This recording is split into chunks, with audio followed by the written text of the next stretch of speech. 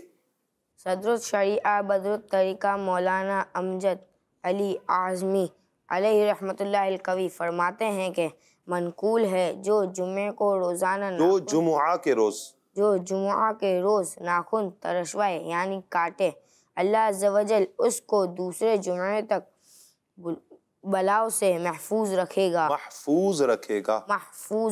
گا اور 3 دن زائد یعنی 10 دن تک. ایک روایت میں یہ بھی ہے کہ جمعہ کے دن ناخن ترشوائے یعنی کاٹے تو رحمت آئے گی اور گناہ جائیں گے. سبحان اللہ، کیا پیاری بات ہے کہ صدر الشریعہ بدر الطریقہ مولانا امجد علی اعظمی رحمۃ اللہ تعالی علیہ آپ فرماتے ہیں کہ منقول ہے کہ جو جمعہ کے روز ناخن ترشوائے، ناخن کاٹے تو کیا ہوگا، ایک جمعہ سے دوسرے جمعہ تک یعنی اگلے جمعہ تک وہ بلاؤں سے محفوظ رہے گا. مزید 3 دن اور یعنی 10 دن تک وہ بلاؤں سے محفوظ رہے گا، رہے گا. اور ایک اور روایت یہ بھی ہے کہ جو جمعہ کے روز ناخن ترشوائے تو رحمت آئے گی، گناہ جائیں گے. سبحان اللہ. تو جب بھی جمعہ کا دن آئے تو کوشش کیجئے کہ ناخن ہم جب کاٹیں تو جمعہ کے دن ہی کاٹیں کہ یہ مستحب ہے، اس پر انشاءاللہ ثواب بھی ملے گا. لیکن وہی بات یاد رکھیے گا کہ اگر کسی کے ناخن زیادہ بڑھ گئے ہوں پھر وہ جمعہ کا انتظار نہ کرے. چلیے آگے بڑھیے. ہاتھوں کے ناخن کاٹنے کا طریقہ یہ ہے کہ پہلے سیدھے ہاتھ کی شہادت کی انگلی سے شروع کر کے ترتیب وار چھنگلیاں یعنی چھوٹی انگلی سمیت ناخن کاٹے جائے مگر انگوٹھا چھوڑ دیجئے. جی بھائی ایک سوال ہے. جی شہادت کی انگلی کسے کہتے ہیں؟ شہادت کی انگلی کسے کہتے ہیں؟ شہادت کی انگلی کون سی ہوتی ہے؟ پیارے بچوں جب ہم نماز پڑھتے ہیں کیا کرتے ہیں؟ نماز پڑھتے ہیں، اتحیات میں بیٹھتے ہیں، تو اتحیات پڑھتے ہیں اور وہاں پر اتحیات میں پڑھتے ہیں اشہد اللہ الہ، انگلی اٹھاتے ہیں نا ہم. تو جو انگلی ہم نماز میں اٹھاتے ہیں، نماز میں اتحیات میں بیٹھ کر جو انگلی اٹھاتے ہیں اس انگلی کو شہادت کی انگلی کہا جاتا ہے. کون سی انگلی کہا جاتا ہے؟ شہادت کی انگلی کہا جاتا ہے. چلیے اچھا، یہاں پر یہ بات ہوئی تھی کہ ہاتھ کے جو ناخن ہے کاٹنے کا طریقہ، تو شہادت کی انگلی سے شروع کرنا ہے اور بالترتیب چھوٹی انگلی تک، چھنگلیاں تک ہم نے کاٹنا ہے. دائیں ہاتھ کے انگوٹھے کو چھوڑ دینا ہے. پیارے بچوں جب ہم ناخن کاٹیں گے تو اس کا طریقہ کار جو بیان ہوا ہے وہ یہ ہے کہ دائیں ہاتھ کے انگوٹھے کو نہیں کاٹنا پہلے، ٹھیک ہے، اس کو چھوڑ دینا ہے اور ترتیب سے شہادت کی انگلی، پھر اس کے ساتھ والی انگلی، پھر ساتھ والی انگلی، پھر یہ چھنگلیاں چھوٹی انگلی، یہ ترتیب کے ساتھ کاٹ لینی ہے. چاروں انگلیوں کے ناخن کاٹ لینے ہیں، انگوٹھے کے ناخن ابھی نہیں کاٹنے. اس کے بعد کیا ہے؟ اب الٹے ہاتھ کی چھنگلیاں یعنی چھوٹی انگلی سے شروع کر کے ترتیب وار انگوٹھے سمیت ناخن کاٹ لیجئے. اب آخر میں سیدھے ہاتھ کے انگوٹھے کا ناخن کاٹا جائے. جی تو اب یہ بات ہوئی، دیکھیں پیارے بچوں پہلے ہم نے دائیں ہاتھ کی انگلیوں کے ناخن کاٹے تھے تو 4 انگلیوں کے ناخن کاٹے تھے نا. اب اس میں کیا کرنا ہے کہ ہم نے بائیں ہاتھ کی جو انگلیوں کے ناخن ہیں وہ ترتیب کے ساتھ کاٹنے ہیں. یہ چھوٹی انگلی سے چھنگلیاں سے شروع کرنے ہیں، ٹھیک ہے نا، پھر اس کے ساتھ والی، پھر اس کے ساتھ والی، پھر اس کے ساتھ والی اور انگوٹھا، بائیں ہاتھ کا انگوٹھا. تو ان کے ناخن ہم نے ترتیب کے ساتھ سارے کاٹ لینے ہیں. پیچھے اب کون سا ناخن بچ گیا ہے؟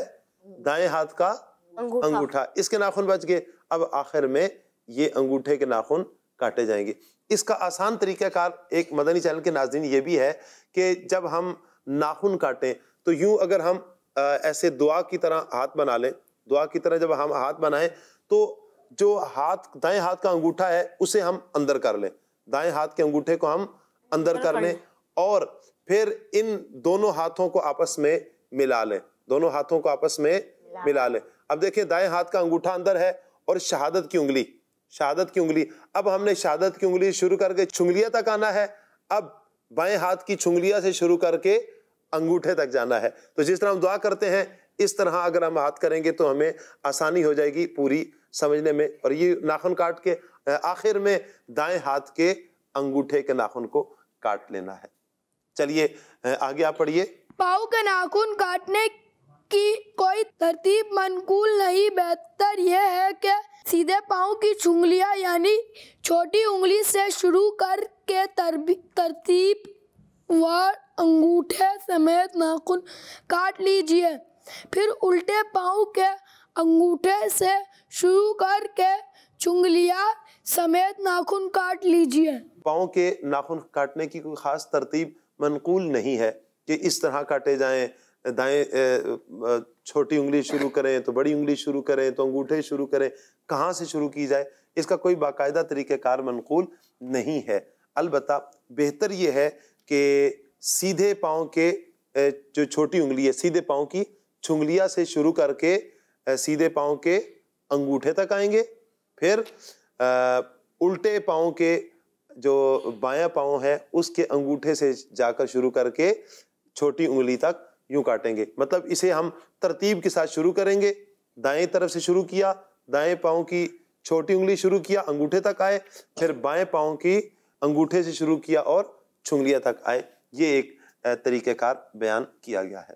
صلو علی الحبیب صلی اللہ تعالی علی محمد صلی اللہ علیہ وسلم۔ چلیے پیارے بچوں اور مدنی چینل کے ناظرین، اب ہم بڑھیں گے اپنے اگلے سیگمنٹ کی طرف، اور ہمارے اگلے سیگمنٹ کا نام ہے بچوں کے سوالات۔ ہاں، ہمارے اگلے سیگمنٹ کا نام ہے بچوں کے سوالات۔ کلاس روم ہے، آؤ سیکھیں بچوں، کلاس روم ہے، کلاس روم۔ چلیے ٹیم اے، آپ سے سوال ہے، آپ یہ بتائیے مسلمانوں پر ایک دن میں کتنی نمازیں فرض ہیں؟ 5 نمازیں فرض ہیں، آپ کا جواب درست ہے۔ چلیے جی ٹیم بی، آپ سے سوال ہے، قرآن پاک کی سب سے چھوٹی سورت کا نام بتائیں۔ قرآن پاک کی سب سے چھوٹی سورت کا نام بتائیں۔ سورہ کوثر یا سورہ بقرہ؟ سورہ کوثر۔ سورہ کوثر، آپ کا جواب درست ہے۔ چلیے جی آپ بتائیے، امام اعظم ابو حنیفہ رحمت اللہ تعالی علیہ کا مزار مبارک کس شہر میں ہے؟ بغداد میں۔ بغداد میں، آپ کا جواب درست ہے۔ سبحان اللہ۔ جی ہاں، امام اعظم ابو حنیفہ رحمت اللہ تعالی علیہ کا مزار مبارک بغداد شریف میں ہے۔ کیا بات ہے جی۔ چلیے جی آپ بتائیے، اللہ پاک کے آخری نبی صلی اللہ علیہ وسلم نے کس عمر میں اعلان نبوت فرمایا؟ 30 سال یا 40 سال کی عمر میں؟ 30 سال کی عمر۔ 30 سال کی عمر میں، آپ کا جواب غلط ہے۔ 40 سال کی عمر میں نبی پاک علیہ الصلوۃ والسلام نے اعلان نبوت فرمایا۔ پیارے پیارے بچوں اور مدنی چینل کے ناظرین، یہ تھا ہمارا آج کا پروگرام۔ اسی کے ساتھ ہمارے پروگرام کا وقت ختم ہوا چاہتا ہے۔ اگلے پروگرام تک کے لیے ہمیں اجازت دیجیے۔ صلو علی الحبیب صلی اللہ علیہ ہے آج کا سبق اور بچوں کے سوالات۔ کلاس روم ہے، آؤ سیکھیں بچوں، کلاس روم ہے، کلاس روم۔ بچوں کا مدنی چینل آ گیا، بچوں کا آ گیا